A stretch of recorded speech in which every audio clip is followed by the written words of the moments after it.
দেখানোর চেষ্টা করি স্পেশাল প্লেস। এখানে কিন্তু একটা গুহা আছে দেখেন।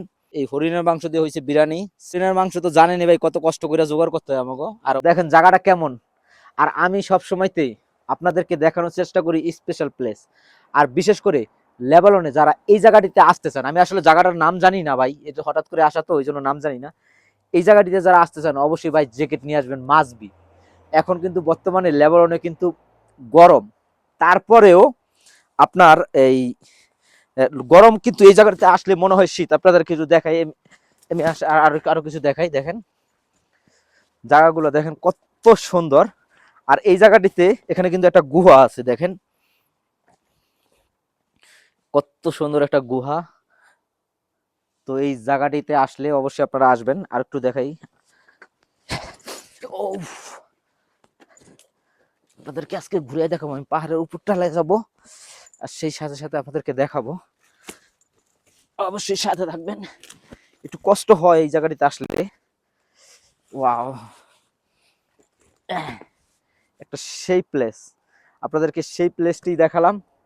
আর এখানে আমরা বসে বসে কিছু খানা দানা খাবো, যেহেতু আমি কিছু রান্না করে নিয়ে আসছি আমরা বাসা থেকে।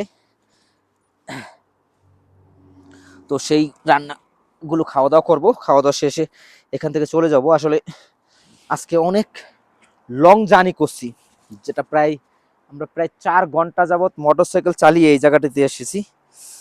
তো জানি না কিভাবে আবার ফিরবো, কারণ লেবাননের রাস্তাগুলো অনেকটাই আঁকাবাঁকা হয়ে থাকে।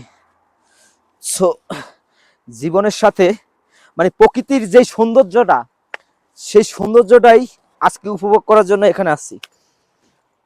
সাথে থাকবেন, পুরো ভিডিওটি কন্টিনিউ করার অনুরোধ রইল। এখন আমরা আসলে খানা খাবো, অনেক পেট খালি হয়ে গেছে গা। এখন খানা খাইমু, সেটাই আপনাদের দেখাম। আজকে কিন্তু এই খানাগুলা পাক করে আনছি কিসের মাংস জানেন? এটা হচ্ছে হরিণের মাংস। ভাই হরিণের মাংস তো লেবাননে পাওয়া যায় না। অনেক কষ্ট করিয়া দুবাই থেকে অর্ডার করিয়া আসলে এই হরিণের মাংসগুলো আমি সংগ্রহ করছি। আর এই হরিণের মাংস দিয়ে হয়েছে বিরিয়ানি, সালাদ, এবং আছে কাঁচামরিচ, একেবারে দেশি কাঁচামরিচ। এগুলা দিয়া আজকের আয়োজনটা চলবো। হরিণের মাংস তো জানেনি ভাই কত কষ্ট করে জোগাড় করতে হয় আমাকে। আর হরিণের মাংস দিয়ে আজকে পিকনিক, আর লেবাননের অমায়িক একটি জায়গাতে এই হরিণের মাংসটা উপভোগ করব। সো